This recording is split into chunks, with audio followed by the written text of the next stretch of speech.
Well, we were first to tell you about work conditions at the Hyundai megasite. Safety issues that have cost subcontractors hundreds of thousands of dollars and over a dozen traumatic injuries. And now we're hearing from local contractors who say that they've been left out in favor of illegal labor. WTOC's Shay Schrader joins us now in the studio. Shay, you've been analyzing this data since the beginning of the plant, the groundbreaking and the construction on the site. What have you found out? Yeah, it's a lot to take in, and it hasn't been exactly easy to find answers to this question, but I have found that there are at least 130 contractors that have done work on the Hyundai site, and just 8% of those appear to have ties to coastal Georgia. But some local construction workers say there were more than enough local contractors to take care of the job site.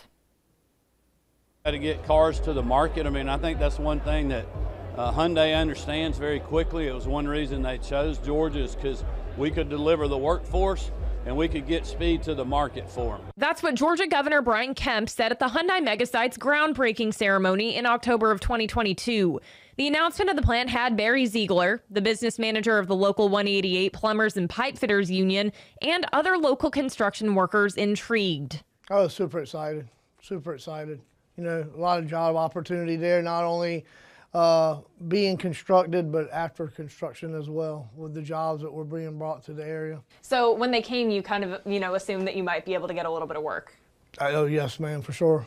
A multi-billion-dollar facility being built right in Ziegler's backyard would provide economic and work-life opportunities. It would have been a lot different on people's families, instead of someone having to, travel out of state to go to work, they could have been right here working at the Hyundai plant. The majority of the contractors and subcontractors that have been awarded work at the Hyundai megasite are not local to coastal Georgia. I've analyzed public records from the Occupational Safety and Health Administration, Bryan County work permits, and statements made by Hyundai. I found that there are at least 130 different contractors that have worked at the site, and of those 130, 12 have addresses in the coastal empire. On that list, one of the few companies Hyundai announced it had awarded work to, McClendon, a Vidalia-based company. When reached by phone, the company says they're responsible for clearing land at the site, but not actually building anything. There's also Mill Creek Construction Company, Boykin Erectors, and Erickson Associates, 3 companies with decades-long histories in the area. Georgia Secretary of State records show every other subcontractor with a local address was formed less than 3 weeks before groundbreaking on the plant or after groundbreaking. Some of those subcontractors also don't have business addresses. Take Duchang, for example. It's registered to this townhouse in Pooler. HEMS Georgia, it's registered to this apartment in Savannah. SDY Engineering is registered to a business park. We went there and met a worker who only spoke Korean. We wanted to ask what kind of work you guys did at the Hyundai plant. He called a translator also with the company who said they do electrical and HVAC work at the megasite. Hyundai's contract with the Georgia Department of Economic Development and the local Joint Development Authority comes with billions of dollars in tax breaks and requires the company to create over 8,000 new jobs in Georgia by 2031.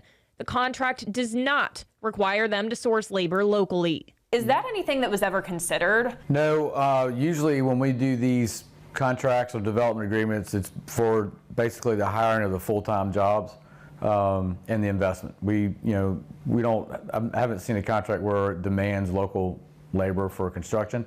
We encourage it. Trip Tollison of the Joint Development Authority pointed to several events that were held to connect local contractors and vendors with job opportunities at the plant. He told WTOC in an interview at one of those events in April 2023. We want as much business to stay within the region as possible. According to JDA records, around 640 companies filled out their vendor opportunity form, which was meant for companies to express their interest in getting connected with work at the site, though there was no guarantee. I reached out to all the companies that filled out the form, asking whether or not they ended up getting work at the site. 251 companies responded. Of those, 27 got work. Is there any follow-up there on whether or not they had actually employed any of those contractors? Every so often, we would get basically a percentage of this amount of subcontractors or folks are from the state of Georgia. This amount are from outside the state.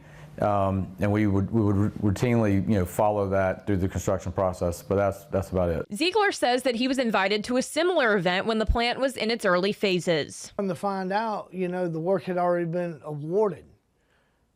And so basically they were just dangling the carrot in front of us. I haven't heard anything about that. Nobody's contacted us about it. So, I mean, if there's a dangled carrot in front of them, that kind of stinks if they were too late or got there and were promised something that didn't happen. Do you know any examples of work that need to be outsourced? Inside the facility, there is a tremendous amount of sophisticated proprietary equipment.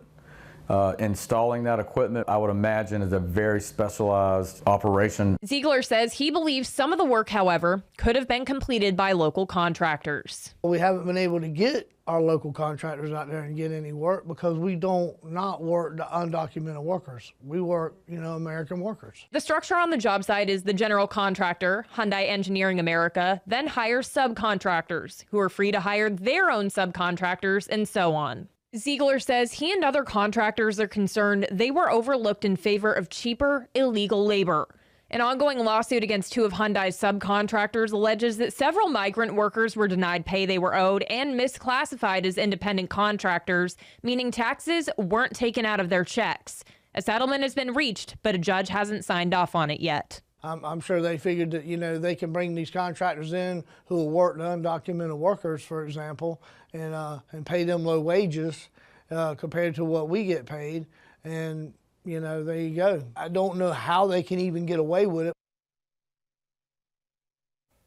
We repeatedly asked Hyundai to provide us with a complete list of their contractors, and they refused our request every time. They did, however, answer written questions we sent over, saying they prioritized vendors based on those that were capable of handling the project scale, timing, and their location. We also reached out to Governor Brian Kemp about the allegations of safety hazards on the site, the presence of undocumented workers, and the lack of local contractors on the site. He declined to comment or give an interview. So did multiple Bryan County officials, including Carter Infinger, the chairman of the Bryan County Commission.